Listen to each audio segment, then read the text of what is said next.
Bismillahirrahmanirrahim. Assalamualaikum warahmatullahi wabarakatuh. Innal hamdalillah nahmaduhu wa nasta'inuhu wa nastaghfiruh wa na'udzu billahi min shururi anfusina wa sayyiati a'malina may yahdihillahu fala mudilla lahu wa may yudlil fala hadiyalah. Asyhadu an la ilaha illallah wahdahu la syarikalah wa asyhadu anna Muhammadan abduhu wa rasuluh. Allahumma shalli ala sayyidina Muhammadin wa ala alihi wa ashabihi wa man tabi'ahum bi ihsanin ila yaumiddin amma ba'd.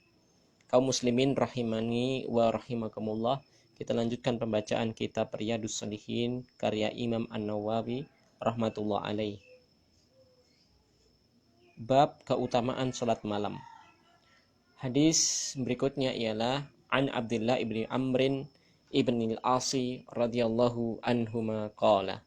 Dari sahabat Abdullah bin Amr bin As radhiyallahu anhuma qala, beliau pernah mengatakan, qala Rasulullah sallallahu alaihi wasallam, Rasulullah SAW pernah bersabda, ya Abdullah la takun misla fulanin kana yakumul laila fataraka qiyamal laili, muttafaqun alaih. Nabi Muhammad alaihi salatu wassalam pernah bersabda, wahai Abdullah, jangan kamu seperti fulan. Dahulu fulan yakumul lail, salat malam, memiliki kebiasaan salat malam. Fataroka qiyamal lail, namun sekarang ia meninggalkan kebiasaannya salat malam. Muttafaqun alaih. Hadis ini mengandung faidah. Yang pertama ialah nasihat Nabi Muhammad SAW terkhusus kepada Abdullah bin Amr, dan beliau menyebutkan aib seseorang di hadapan Abdullah bin Amr, dan ini boleh, ya. Jadi terkadang kita boleh membicarakan aib seseorang di saat itu ada keperluan. Di sini keperluannya ialah untuk sebagai pelajaran, ya. Wahai Abdullah, jangan kamu seperti fulan. Dia dulu rajin sholat malam, tapi sekarang tidak pernah. Ya, karena ini merupakan perbuatan yang tidak bagus, ya. Jadi boleh memberikan contoh sebagai pelajaran, ya. Dan ini diperbolehkan dalam syariat, contohnya hadis ini. Walaupun kita juga tidak bergampangan membicarakan aib seseorang, terlebih tidak ada hajah, hanya sekedar obrolan, tidak boleh, ya. Yang kedua, pelajarannya ialah kurang bagusnya seseorang yang meninggalkan kebiasaan rutinnya, ya. Kurang bagusnya seseorang tatkala ia meninggalkan kebiasaan rutinnya, walaupun dalam perkara sunnah, ya. Seseorang senantiasa puasa sunnah, tapi beriringnya waktu ia meninggalkannya yang dahulu ia rutin. Atau semisal seseorang sholat sunnah duha ataupun sholat sunnah tahajud, satkala ia sangat sering melakukannya, bahkan menjadi kebiasaannya, lalu ia meninggalkannya, maka ini tidak bagus, ya, tidak bagus. Bahkan kebalikannya, yang paling dicintai, amalan yang dicintai oleh Allah Subhanahu wa taala ialah amalan yang rutin walaupun sedikit, ya.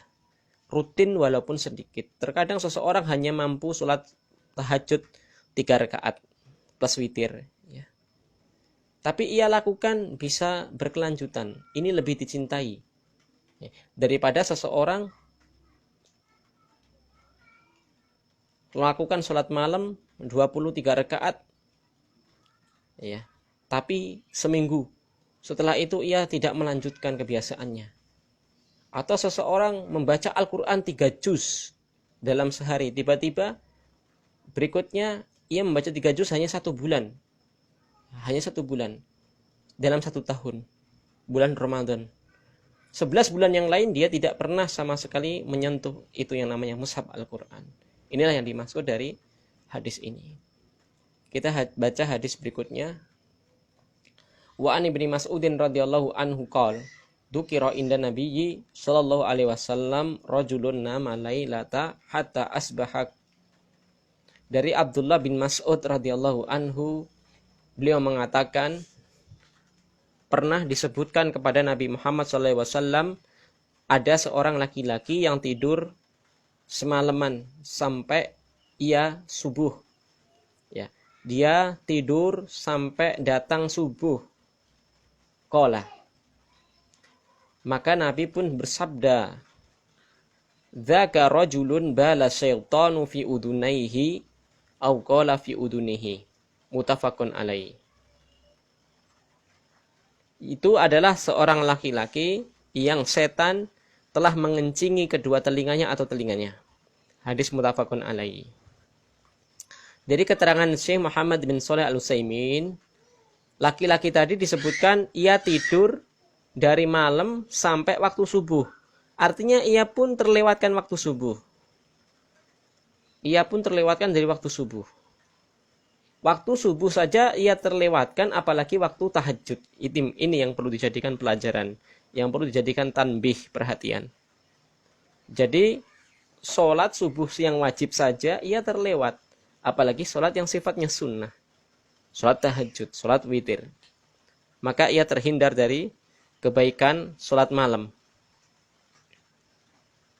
Lalu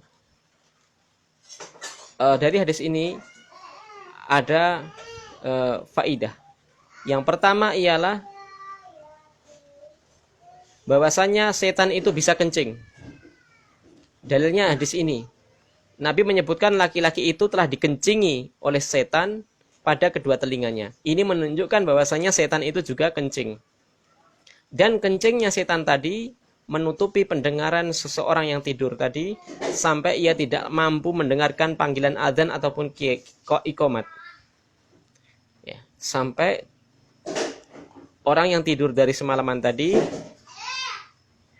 dikencingi setan sampai tidak terdengar darinya suara azan ataupun suara iqamat.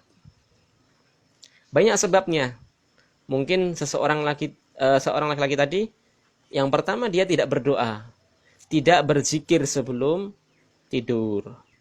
Ya, padahal ada zikir-zikir tertentu, doa-doa tertentu saat seseorang hendak tidur. Yang kedua, seseorang laki-laki tadi mungkin tidur terlalu larut malam karena bergadang yang tidak ada manfaat. Ya, karena makruh seseorang begadang setelah sholat isya tanpa ada hajah, tanpa ada keperluan dari permasalahan yang ada kepentingan, terkhusus masalah agama. Contoh seorang yang belajar hadis, belajar fikih setelah sholat isya sampai larut malam, ini dibolehkan. Kecuali yang hanya begadang hanya sekedar nonton bola, nonton sinetron, dan yang selainnya. Maka dengan sebab-sebab tadi bisa memungkinkan setan akhirnya menguasai dirinya dengan cara mengencingi kedua telinganya sehingga ia tidak lagi mampu mendengarkan suara azan wala iqamah. Pelajaran yang kedua, bahwasanya setan itu bisa makan, bisa minum, bisa mutah. Ya. Dalam hadis yang lain disebutkan Nabi Muhammad SAW pernah bersabda, "La ya'kulu ahadukum bisimalihi wa la yashrabu bisimalihi fa inna syaitana ya'kulu bisimalihi wa yashrabu bisimalihi." Janganlah salah seorang dari kalian makan dengan tangan kanannya, makan dengan tangan kirinya. Ya. Jangan salah seorang dari kalian makan dengan tangan kirinya. Dan jangan pula minum dengan tangan kirinya. Karena sesungguhnya syaitan memakan dengan tangan kirinya dan minum dengan tangan kirinya. Hadis riwayat Muslim, Tirmidzi, dan Ahmad. Ya. Juga disebutkan dalam hadis riwayat Abu Dawud. Ya. Disebutkan bahwasanya apa? Nabi menyebutkan bahwasanya setan ikut makan, bergabung makan dengan seorang laki-laki yang saat ia makan ia tidak membaca bismillah terlebih dahulu. Disebutkan setan itu syarokaka, bergabung denganmu saat kamu tidak membaca bismillah sebelum makan. Disebutkan bahwasanya setan juga yataqayya'u ma'akalahu. dia kemudian memutahkan apa yang ia makan di tempat makanmu. Ini menunjukkan setan juga makan dan juga mutah, bahkan kencing dalam hadis tadi. Jamaah rahimani wa rahimakumullah, hal-hal seperti ini tentu ialah perkara ghaibiyah. Ya, tidak bisa dilihat oleh kedua mata. Namun yang perlu jadikan perhatian ialah hendaknya kita mengimani. Karena ini adalah perkara yang sudah Rasulullah SAW kabarkan. Rasulullah SAW kabarkan kepada kita. Dan Nabi Muhammad SAW tidaklah menyampaikan sesuatu kecuali berdasarkan wahyu. Apalagi perkara-perkara yang sifatnya ghaibiyah. Maka hendaknya kita beriman tanpa membagaimanakan, tanpa mencari-cari seperti apa wujudnya kencingnya setan, seperti apa wujudnya mutahnya setan. Ya. Lalu pelajaran dari hadis ini yang berikutnya, yang ketiga, ialah hendaknya seseorang bersemangat untuk menegakkan sholat malam. Ya. Dan banyak ya kiat-kiatnya bagaimana seseorang agar bisa sholat malam. Insya Allah kita akan lanjutkan di hadis berikutnya, nanti ada kaitannya. Ya, sabar. Insya Allah kita lanjutkan di kesempatan yang akan datang. Bagaimana seseorang mengusahakan dirinya agar bisa sholat malam. Ya. Mungkin ini yang bisa kita sampaikan. Semoga bermanfaat. Allahumma balikna ila Ramadan. Subhanakallahumma bihamdika asyhadu an la ilaha illa anta astaghfiruka wa atubu ilaik. Wa sallallahu ala nabiyyina Muhammadin wa ala alihi washabbihi wasallam. Assalamualaikum warahmatullahi wabarakatuh.